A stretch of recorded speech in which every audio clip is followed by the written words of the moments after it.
discussed was history itself. Yes, they took me to court. Not for justice, but for revenge. Not to prove I was wrong, but to erase everything I stood for. They tried to bribe the judge.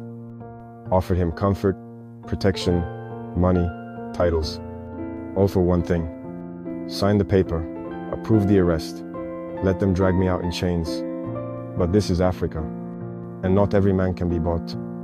I stood before them, not with fear, but with faith. And what the judge said that day changed everything. They thought it would end in silence.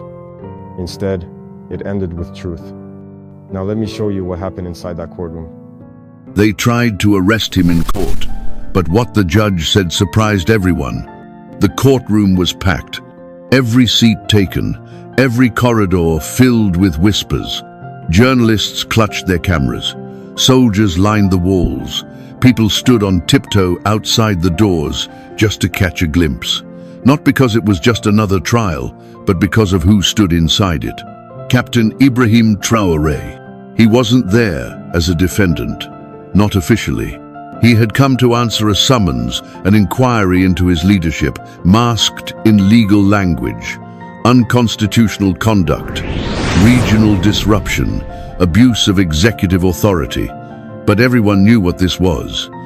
It wasn't about justice, it was about control. The same powers that had failed to remove him in silence were now trying in the open, publicly, legally, or so they claimed. The plan was simple: humiliate him on record, frame his resistance as rebellion, and arrest him right there in front of the nation. What they didn't plan for was the judge. He walked into the courtroom wearing the robes of neutrality, but his eyes were already scanning the room. He saw the soldiers who weren't usually there. He saw the foreign advisors seated like spectators in the back. He saw the script playing out before a word had even been spoken. Traore entered, not with an entourage, not behind tinted glass, but on foot, alone, head high, dressed in the same military fatigues he had worn in the field. The crowd didn't cheer. They didn't need to. Their silence spoke louder. He took his seat. No handcuffs, no guards, just presence. The hearing began. One official read out the allegations delivered with practiced detachment. The language was sharp, formal, sterile, but everyone knew what it meant. You've become too powerful. You've disrupted the old system. You've said too much. Now you must pay for it. Then came the cue. Two plainclothes officers stood up from the side of the room. Their hands moved to their waists, not suddenly, calmly, deliberately. The judge paused. Traore didn't move. He looked straight ahead. His expression didn't change. But across the courtroom, eyes widened. Someone in the crowd gasped. A journalist's hand shook. The officers stepped forward. And that's when the judge did something no one expected. He stood, raised a single hand, and said, "This is a courtroom, not a battlefield, not a theater, not a tool for intimidation. No arrest will happen here today." The room froze.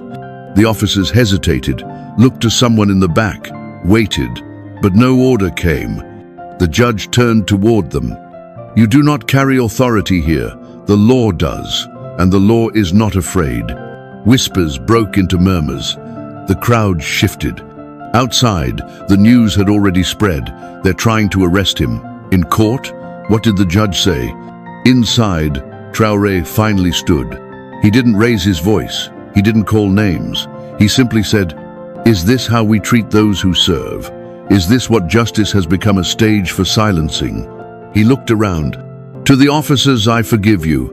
You didn't write this script, but I will not play your part." Then he looked to the judge. "You've reminded us what a courtroom should be." And with that, he stepped back, not out of fear, but out of respect. The judge didn't order silence. He didn't strike his gavel. He let the tension speak for itself. And as Traore walked out of the courtroom, no one stopped him. Not one soldier raised a hand. Not one order was given. Because something had shifted. Power had tried to walk in through the back door, and justice had held the front. That night, the footage went viral, not just in Burkina Faso, but across the continent. not because of the drama, but because of the dignity. The image of a soldier standing in court, not fighting, not yelling, just standing, and a judge refusing to bow to pressure. They tried to arrest Captain Traore in court, but what the judge said reminded the world what real authority sounds like.